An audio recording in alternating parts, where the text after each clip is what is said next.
मंचावरील उपस्थित आपल्या समर सोशल फाउंडेशनचे सर्वेसर्वा आदरणीय सादिक शेख सर, तसेच समर सोशल फाउंडेशन संचालक सुहास पाटील, असलम शेख सर, उपस्थित प्रमुख पाहुणे पे साहेब, खंडाळे साहेब आणि बंधू भगिनींनो, आजचा हा कार्यक्रम आपण तसं पाहिलं तर रिपब्लिकन डे दिवशी ठेवलेला आहे. म्हणजे रिपब्लिकन डे हाही समजून घेतला पाहिजे आणि वृद्धाश्रम विरंगुळा केंद्र हेही समजून घेणं गरजेचं आहे. ज्या आदरणीय सागर देसाई साहेबांनी आतापर्यंत व्यसनमुक्त लोकांना व्यसनी लोकांना व्यसनमुक्त करण्याचा विडा उचलला आणि हा व्यसनमुक्त लढा त्यांनी यशस्वी सांभाळला. कारण सुरुवातीला लोकच येत नव्हती, तर गावोगावी शिबिर राबवून त्यांनी व्यसनमुक्त लोकांना शोधलं आणि मग त्यांना व्यसनमुक्त केलं. आज सुद्धा तीच परिस्थिती आहे. आज आपण इथं वृद्धाश्रम सुरू करतोय आणि सुरू करताना सुद्धा तुम्ही आम्ही एवढ्या ऍडव्हर्टाइजमेंट केल्या, पण अजून सुद्धा आम्हाला म्हणाल तेवढा प्रतिसाद मिळत नाही. याचं काय कारण असेल तर याचं कारण मला जे दिसतं, आदरणीय सादिक सरांनी समाजामध्ये एक विचार पेरला. पहिल्यांदा तुम्ही तुमचं कुटुंब सांभाळा, मानसिक, शारीरिक, आध्यात्मिक तुमचा सगळा परिवार जो आहे तो त्याच्यामध्ये एकत्र आणा आणि पहिल्यांदा कुटुंब सांभाळा. आणि तशा पद्धतीनं ती चालना मिळत आहे. म्हणून आज आपल्याकडं बऱ्याच ठिकाणी गेलं तर घरातल्या वृद्धांना कोण बाहेर सोडत नाही, त्यांचा सांभाळ करायला सुरुवात झालेली आहे. ही एक आनंदाची बातमी आपल्यासाठी.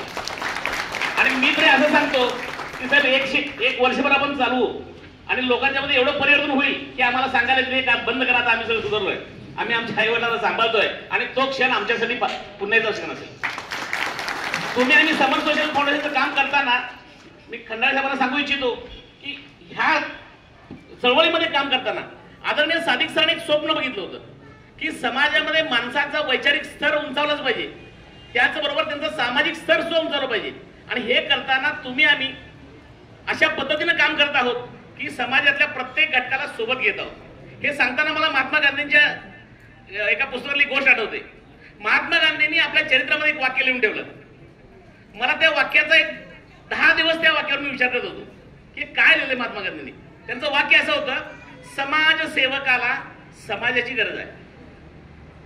मला त्या वाक्यावरती असा मी स्वतः गोंधळून गेलो की काय वाक्य लिहिलंय, समाजसेवकाला समाजाची गरज आहे. म्हणजे आज समाज तुमची वाट बघत नाही, तुम्ही माझी आणि सेवा करा. समाज म्हणतो की कोण समाजसेवक यायचं येऊ दे, मी माझं काम करेन.